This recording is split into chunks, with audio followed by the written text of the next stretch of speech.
Assalamualaikum warahmatullahi wabarakatuh. Sebelum kami bawa ke dalam penjelasan materi, mari kita bayangkan kita sedang melakukan perjalanan jauh. Kurikulum adalah sebuah peta, manajemen kurikulum adalah sopirnya. Pengelolaan kurikulum adalah cara kita mengatur bahan bakar dan waktu istirahat.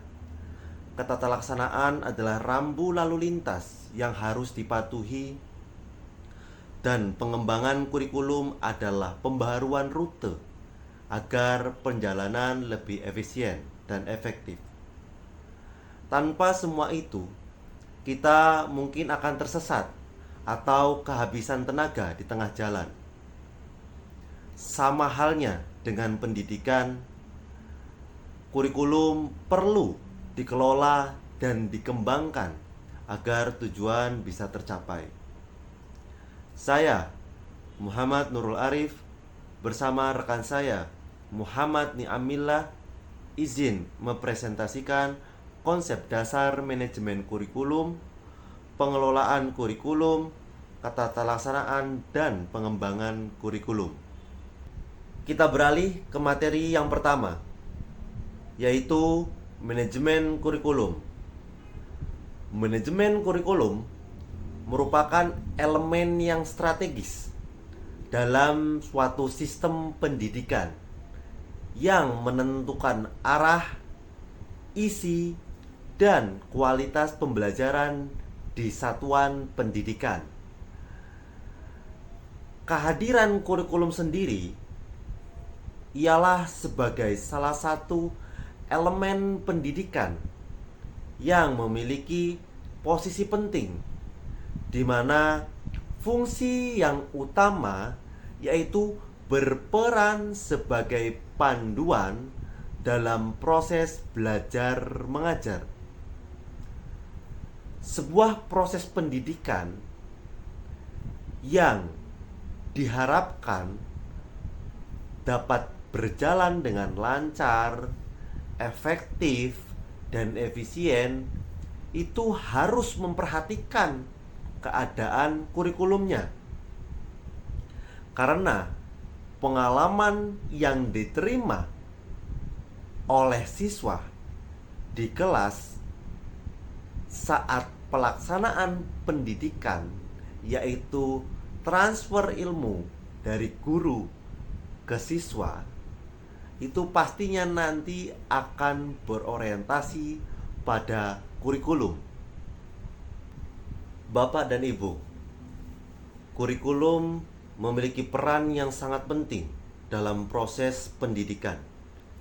Pertama, kurikulum berfungsi sebagai panduan pembelajaran. Artinya, kurikulum menjadi acuan utama bagi guru dalam merencanakan, melaksanakan, sekaligus mengevaluasi proses belajar mengajar.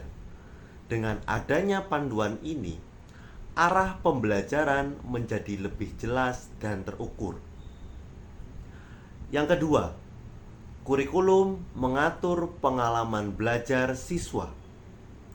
Melalui kurikulum, siswa diarahkan untuk mendapatkan pengalaman belajar yang tidak hanya terjadi dalam kelas, tetapi juga bisa melalui berbagai aktivitas di luar kelas. Dengan demikian, siswa memperoleh pembelajaran yang lebih kaya, seimbang, dan yang pastinya bermakna. Ketiga, kurikulum berfungsi sebagai rencana pendidikan yang sistematis. Nah, di sini maksudnya setiap kegiatan pembelajaran disusun dengan pola yang terstruktur, konsisten, dan saling berkaitan, sehingga tujuan pendidikan dapat dicapai secara lebih efektif. Dengan kata lain, kurikulum adalah peta jalan pendidikan yang menuntun guru mengatur pengalaman siswa dan memastikan setiap langkah pembelajaran berjalan sesuai dengan arah yang telah ditetapkan.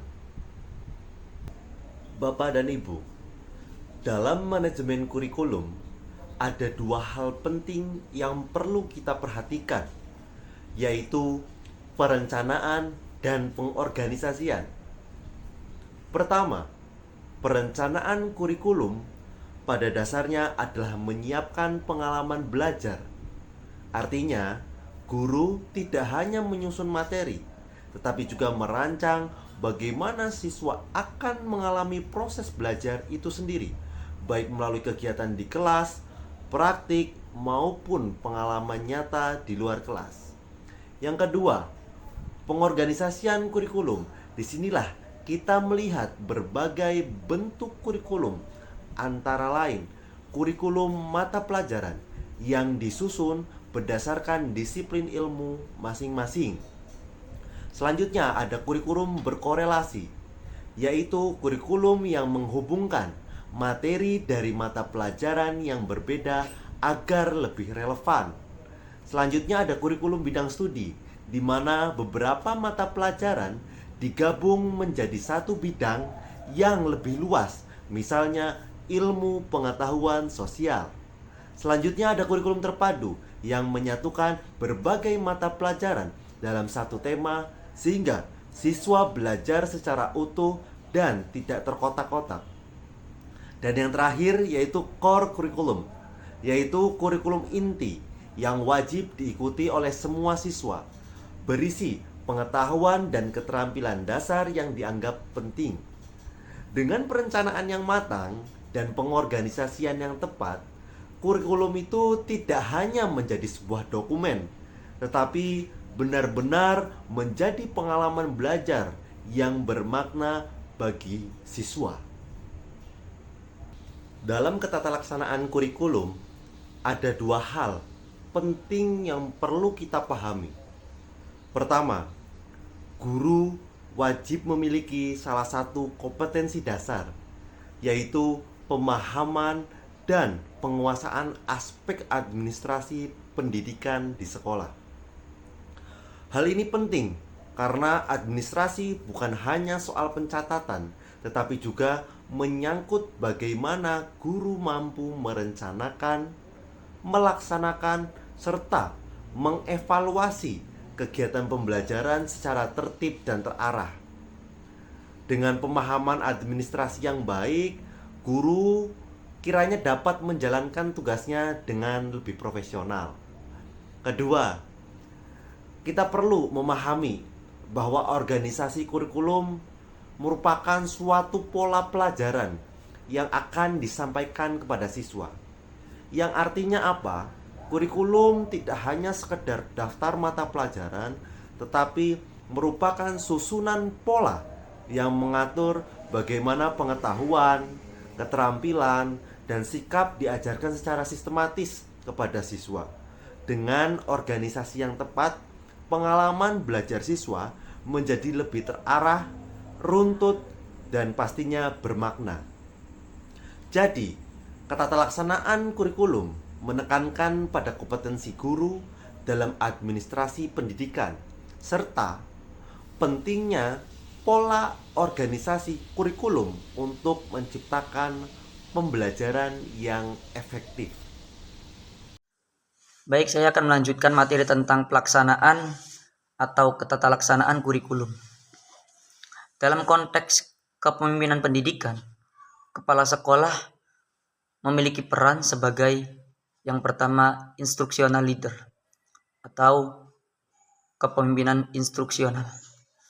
Lalu berikutnya yang kedua sebagai manajer pembelajaran. Dan yang ketiga sebagai pembina profesional guru. Dan yang terakhir sebagai fasilitator inovasi kurikulum dan pembelajaran yang adaptif. Indikator-indikator peran tersebut mencakup menyusun visi dan misi sekolah, membangun iklim akademik, mengembangkan keprofesionalan kependidikan, dan juga melakukan supervisi pembelajaran. Lalu berikutnya ada pengawasan dan evaluasi.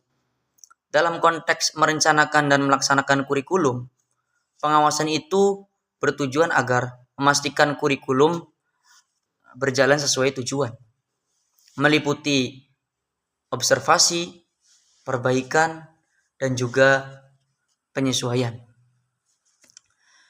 Dan evaluasi itu sendiri meliputi perencanaan, implementasi, pemantauan, juga penilaian yang bertujuan agar menentukan relevansi dan efektivitas kurikulum.